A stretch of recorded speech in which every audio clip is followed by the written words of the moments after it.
The cage wasn't made for a human. That much was obvious the moment Commander Hrethkal of the Kriari Dominion tapped the side of the holding cell and got no response, not even a flinch, from the small, upright creature huddled inside. No venom sacs, no armor plates, no claws. It didn't even have fur. Just soft skin, a little mottled from bruises, and two dark eyes that stared back with a look that the commander could only describe as amused. Amused? We took it from that vessel in Sector 9. Lieutenant Royal explained, standing stiffly beside the observation panel. Single occupant. Ship was unarmed. No distress call, no defensive maneuvers. We disabled it in minutes. The being didn't resist. Hrethkal narrowed his compound eyes. What kind of scout doesn't defend itself? Roral hesitated. That's just it, sir. We don't believe it was a scout. The ship had no surveillance equipment. It was rudimentary. Primitive, even. And yet it traveled through 3 jump nodes without detection? The commander replied sharply. That's what worries us. Inside the cell, the human shifted on the bench. Slowly it stood. The guards instinctively stepped back, hands gripping plasma spears, though the creature made no threatening motion. It walked forward, placing one hand on the transparent barrier. It smiled. The Kriari had no concept of a human smile. To Hrethkal, it looked like a baring of teeth, an instinctual warning in most sentient species.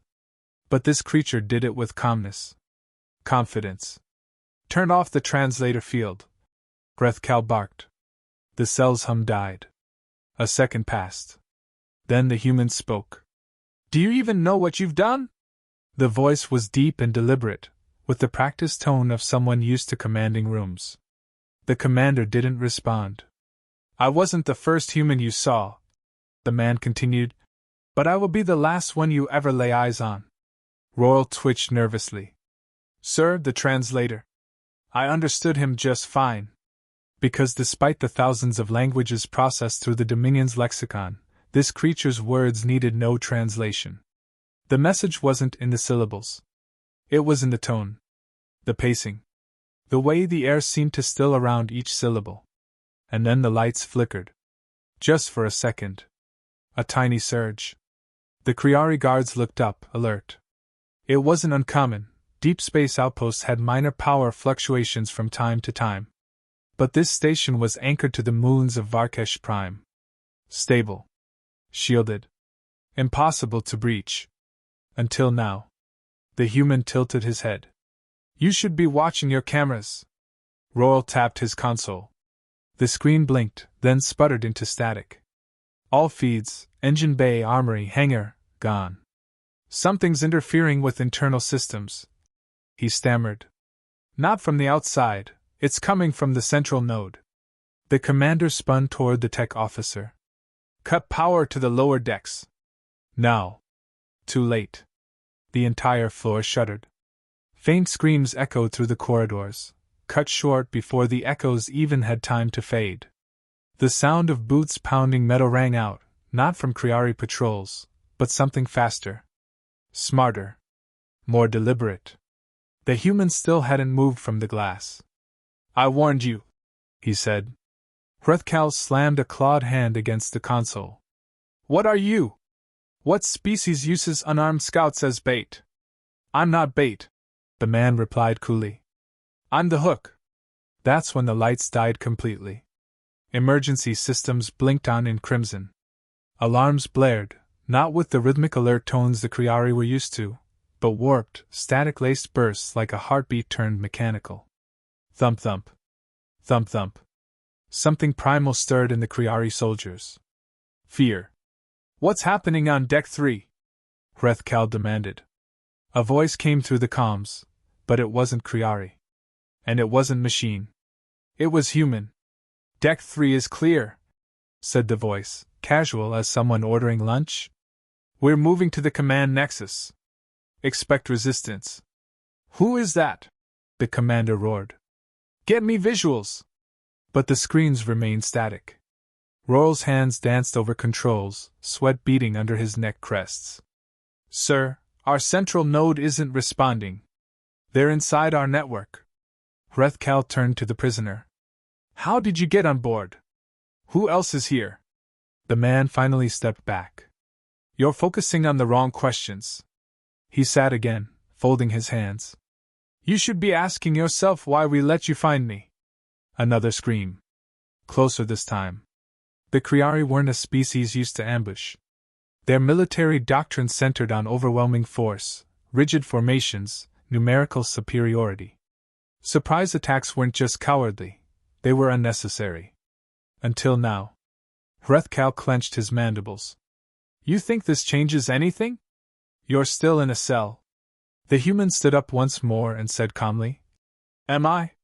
He touched the glass. A blue pulse rippled outward, and the cell door slid open without a sound. Impossible, Roa whispered. The prison cells aren't on the same grid. No, said the human. They aren't. But your maintenance logs are. And you've got some very lazy engineers. With that, he stepped into the corridor. The guards lunged, spears out. He didn't flinch. A flash of movement, and one guard collapsed, the other disarmed before he could blink. The human tossed the spear aside and looked toward the control deck's main doors. Behind it, chaos waited. You don't understand, Hrethkal rasped. This is a Dominion stronghold. You're alone. The human turned, looking him in the eye. You keep saying that. As if on cue, the doors exploded inward. Not from plasma charges. From within. A female Kriari soldier stumbled in, blood trailing behind her, eyes wide with terror.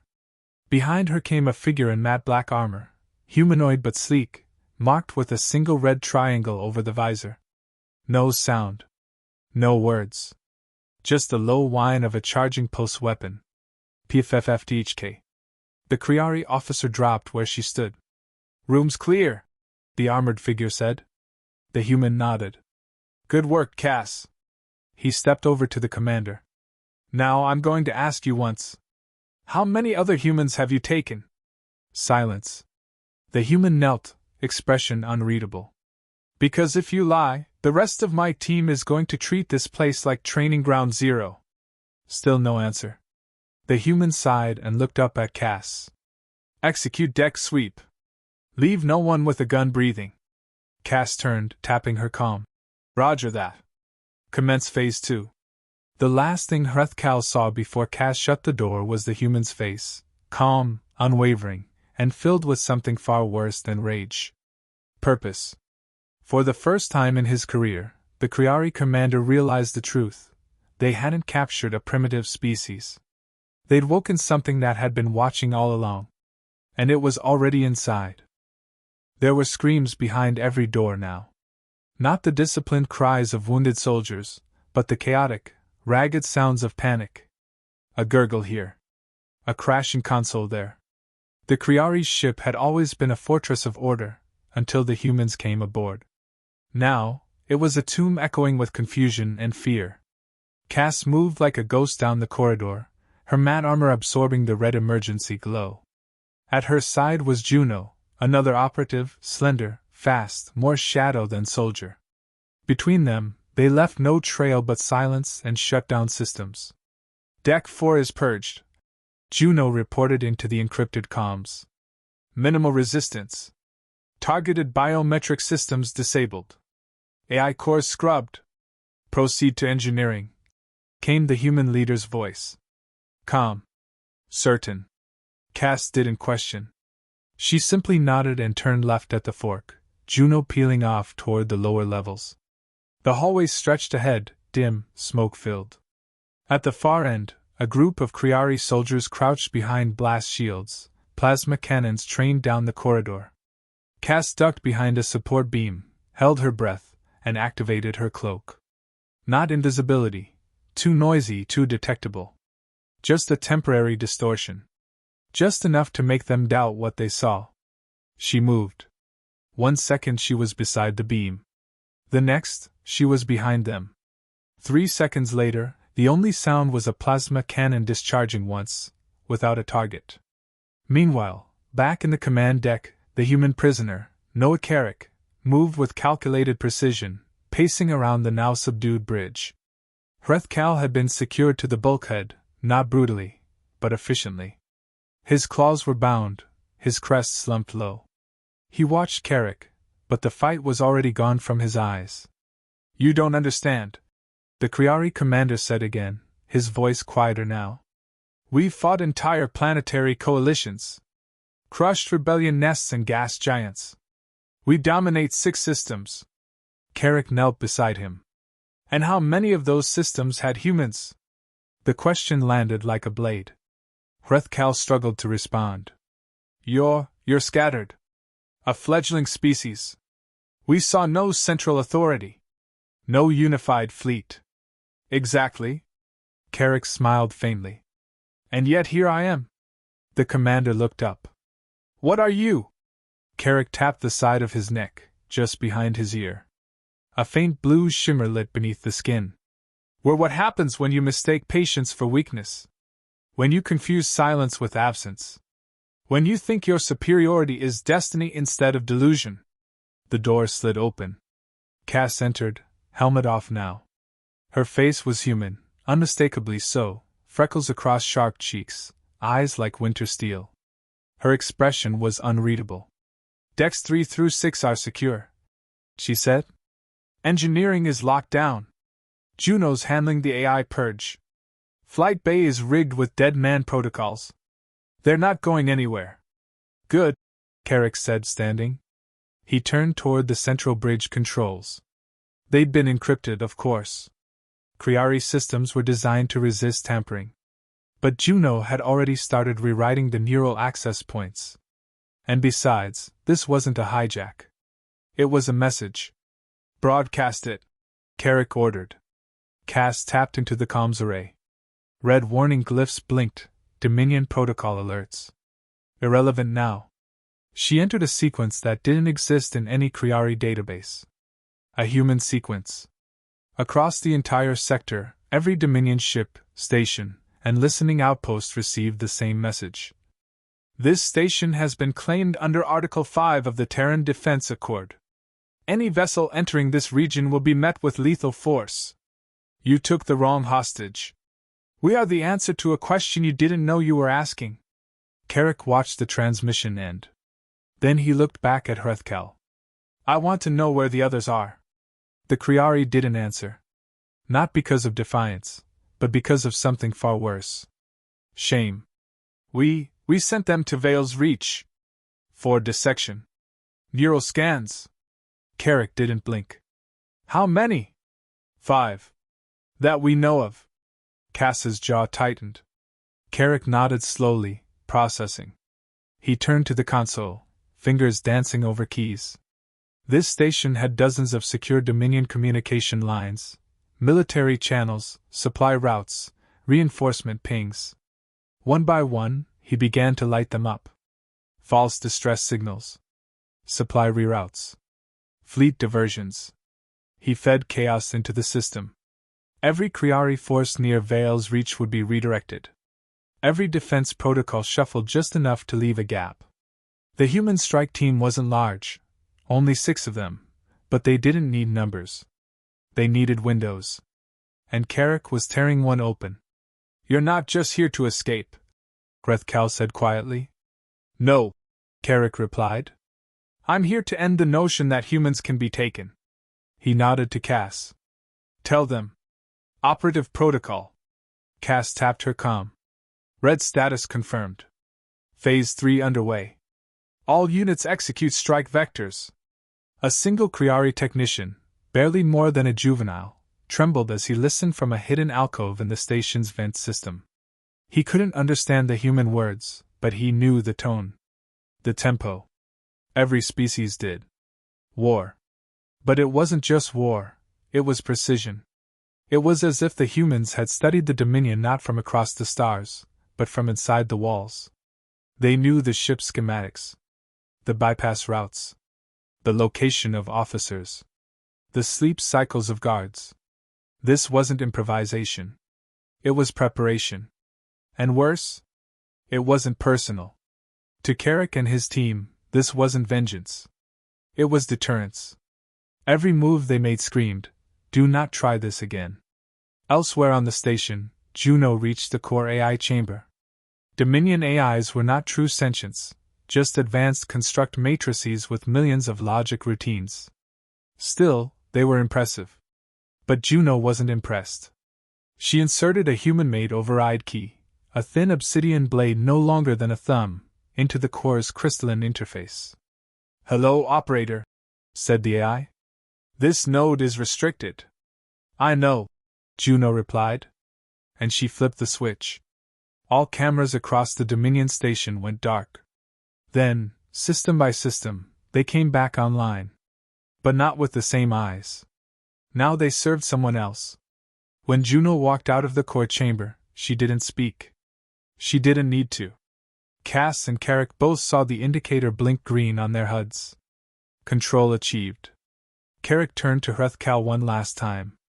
"You're not dead yet because I want you to live long enough to explain what happened here. Not to your superiors. To your children." He leaned closer. "Tell them about the species you underestimated. The one that smiled from behind the glass." Cass stepped forward. "He won't get the chance if reinforcements arrive." "They won't," Carrick said. "Not until we're gone. And by then, this place will be a ghost." He looked up at the star map. "Plot a course. Vale's Reach. Quiet route." Cass nodded, activating the jump calculations. Behind them, the Kriari commander slumped in his restraints. His empire was vast. His kind brutal. But for the first time since his induction, he realized they were not untouchable. They'd invaded a quiet world. And the silence had screamed back. As the human team moved out, Carrick left behind only one thing, a simple marking carved into the bridge wall. It was a circle, surrounding a single dot. The symbol of Earth. Not for dominance. Not for fear. But to remind the next Kriari who wandered into this sector. Humans were watching. They dropped into Vale's Reach at zero light from a dark angle. The Dominion scanners swept in lazy loops, confident in their fortress's isolation. No alarms sounded. No ships scrambled. Just the cold, patient hum of a prison station nestled in the accretion belt of a dead planet. Carrick stood at the helm of the stolen Kriari cruiser, now retrofitted with human override systems. Its shell bore no human mark, but its heart had changed. "We're ghosted," Cass reported from the auxiliary console. "All Dominion surveillance shows static echoes.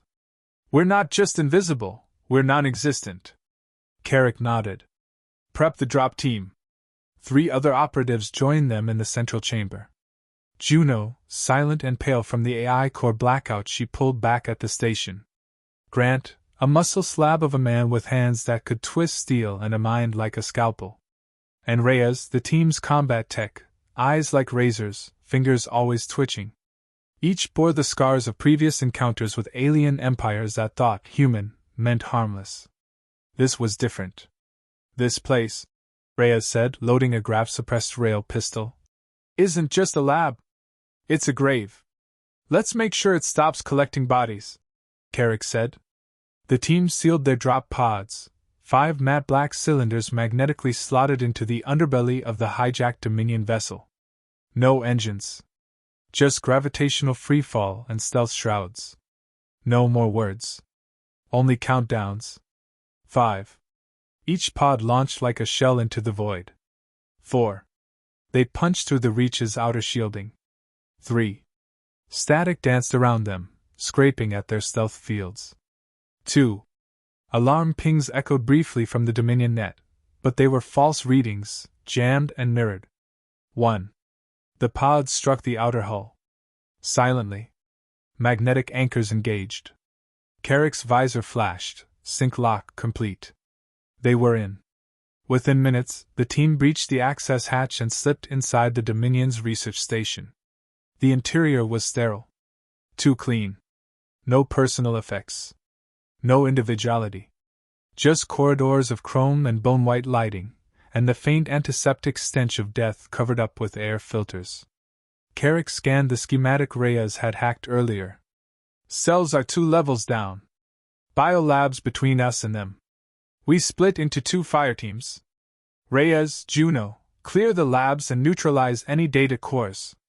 Cass, Grant, you're with me. We get the captives. They moved with discipline, no wasted movement. Their boots whispered over the polished floors. Every corner turned was another breath held. Every bulkhead another heartbeat skipped. Until the first scream. Carrick froze. It wasn't Criari. It was human. Feminine. Hoarse. Not a cry of pain, something worse. Panic. Confusion. Betrayal. He picked up speed, hand tightening around the grip of his plasma-etched combat knife. Cass flanked him without question. Grant took the rear. They burst into the containment wing and found what no Dominion report ever documented. 3 human prisoners, naked save for 4 lines, ocular restraints, and neural taps running from their skulls into humming crystal pillars. Their minds weren't just being scanned. They were being sampled. Sliced in thought. Played like symphonies of pain for Criari science. Carrick didn't shout. He just moved. With surgical precision, he severed the neural taps, catching the nearest woman before she collapsed. Easy, he whispered, lowering her gently. We're human. You're safe. Her eyes fluttered open. Is it Earth? Carrick shook his head. Not yet. But we're going there. Behind him, Grant moved to the second prisoner, young, barely out of adolescence. Still alive. Still breathing. Barely. Cass stood over the third. He was already gone. Carrick touched the man's chest, placed a 2-finger salute to his own forehead, then nodded to Cass. Rig the chamber. Cass didn't speak. Just placed a compact device onto the base of the neural pillar. A soft tone indicated the charge was armed. Carrick glanced back as he hoisted the woman into his arms.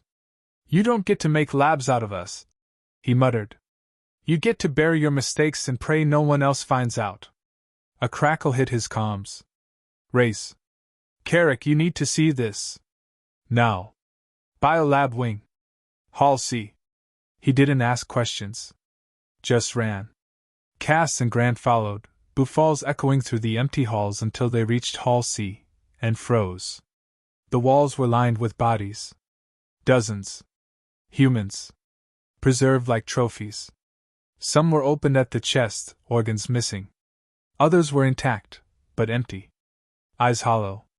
Mouths open in silent screams. Tags marked each one in alien glyphs. Not names. Not identifications. Just numbers. Experiments. Failures. Christ, Grant whispered. How long have they been doing this? Juno spoke from the far end. She was scanning the final row. These ones? Months. Maybe a year. But there are dates here going back decades. Carrick clenched his jaw. The Dominion hadn't just captured humans. They'd been cataloging them. They thought no one would notice. Reyes, how long until the data core's wiped? 3 minutes, she replied. But there's a backup server I can't crack. It's got Dominion glyph locks we haven't seen before. And it's linked to a live node. Carrick turned. Define live. Reyes didn't answer right away. Then, there's something in it. Something conscious. The team gathered at the far end of the corridor, where a sealed door pulsed with low-frequency lights. Dominion tech. Biometric lock. But it wasn't just holding files. It was hiding something. Carrick looked to Cass. Can you breach it? Not without tripping whatever that node's guarding. Then we don't breach it. He turned to Juno. Leave a worm. Slow-release logic bomb. If they try to access it, we fry everything. Juno nodded, placing a small cube on the wall near the lock. Then Carrick turned to the rest. We get out. We got who we could. He didn't need to explain the weight in that sentence. He didn't save all of them. Just enough to carry the story. As they reached the extraction point, the first alarms began to ring. The Dominion had finally noticed the rats in the walls. Carrick's team raced to their pods, each carrying a prisoner or stolen data, and launched in perfect formation back to the ghost cruiser above. Behind them, the Vale's Reach station erupted into chaos. Detonations pulsed from its midsections, surgical charges timed to blow through support beams and oxygen lines. Not enough to destroy it. Just enough to ruin it. The kind of damage that couldn't be patched. Only buried. In the command chamber of their cruiser, Carrick sat beside the rescued woman, Lena, he learned, and handed her a ration pack. She stared at him, hollow-eyed. You came for us. We came for you, Carrick corrected gently. You were never forgotten. I thought Earth didn't know, she said. Didn't care. He smiled faintly. We didn't know. That was their mistake. Now we do. Reyes leaned against the console, arms crossed. We didn't even touch their home systems. Just a listening post and a lab. And look at them crumble. They thought they were unassailable, Juno said. They thought we were soft, Cass added. Carrick looked at the stars on the viewport, twinkling, endless. No, he said. They thought we were scattered. That we couldn't unify. Couldn't organize.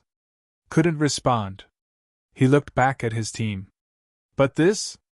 This was just a message. He stood, walking to the comm station. Patch me through to the network, he ordered. Cass raised an eyebrow. You want to broadcast again? Carrick nodded. This time with a face. She hesitated, then opened the channel. Carrick looked into the lens. This is Operative Noah Carrick of the Terran Accord Defense Division. To any Dominion vessels listening, remember this moment. His face hardened. You didn't just kidnap our people. You declared a war you weren't prepared for. He leaned closer. You took one of us. Now you've seen 5. Ask yourself, how many more are waiting in the dark? He ended the feed. No threats. No promises. Just a warning. As the ship entered its slipstream for Earth, Carrick finally let himself exhale. Not because it was over. Because it had only just begun.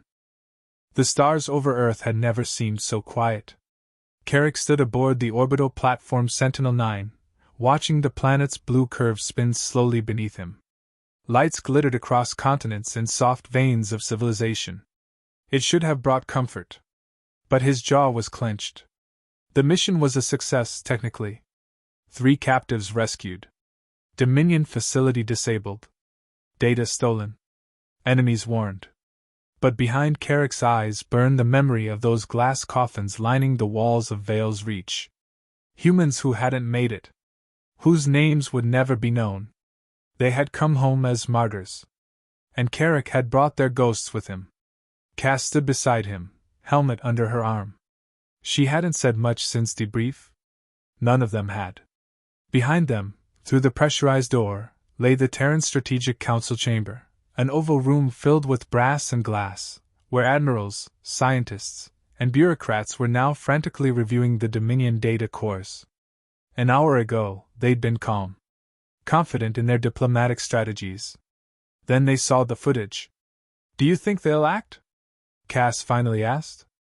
Carrick didn't look away from the viewport. They don't have a choice anymore. Cass nodded. About time. The door hissed open behind them, and Director Ayanna Becky stepped in, her presence sharp and focused like a drawn blade. A legend of Earth's diplomatic corps, she now carried the weight of Earth's first interstellar retaliation on her shoulders.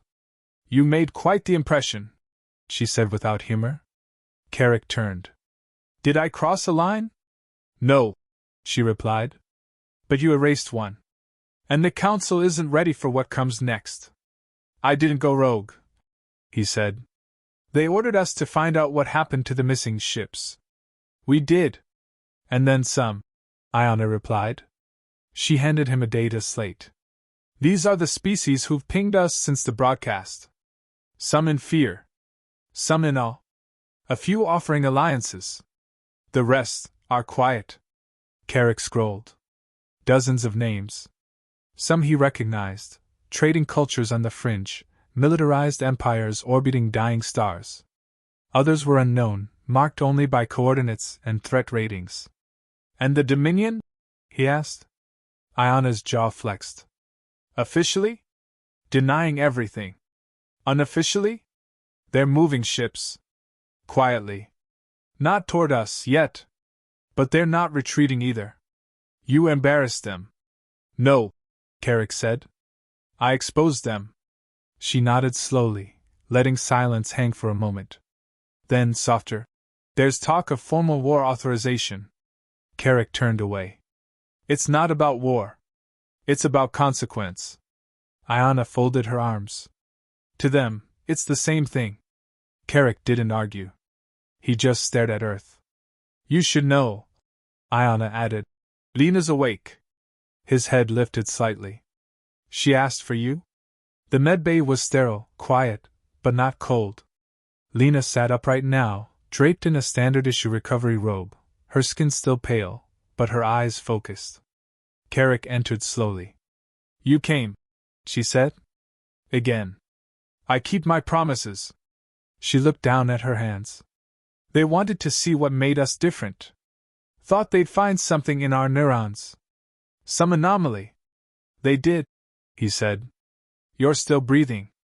She chuckled, weak but real. What happens now? Carrick took a seat beside her. Now? The Council decides whether to strike back or bury everything under protocol. And you? He hesitated. We're not waiting.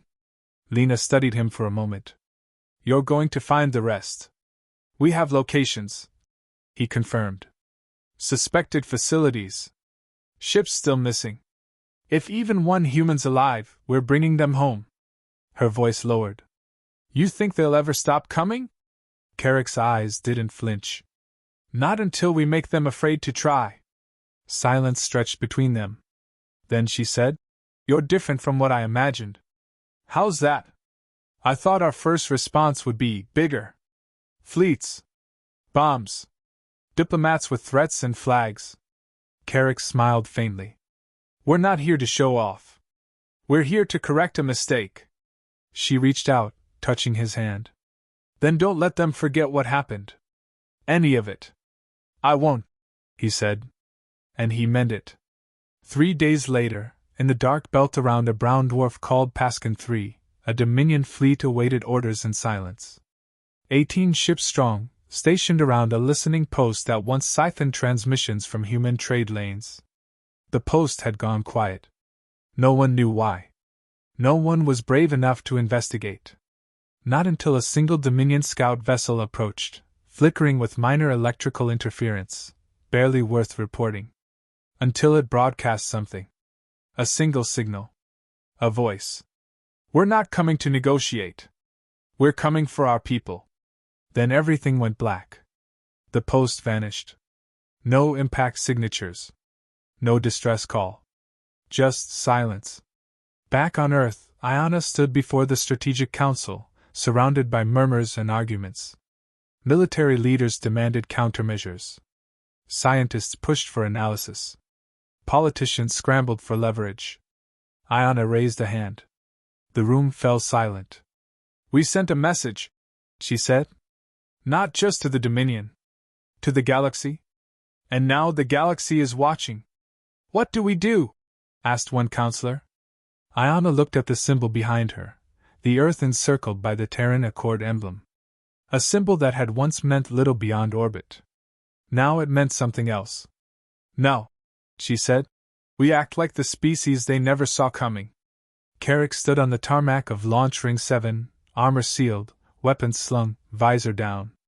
Cass approached, her own armor shimmering under the rising sun. New orders? She asked. He handed her a chip. 6 more coordinates. All quiet zones.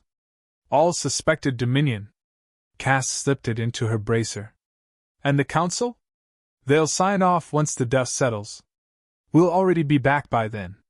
Juno and Reyes joined them, followed by 2 new operatives, fresh but sharp.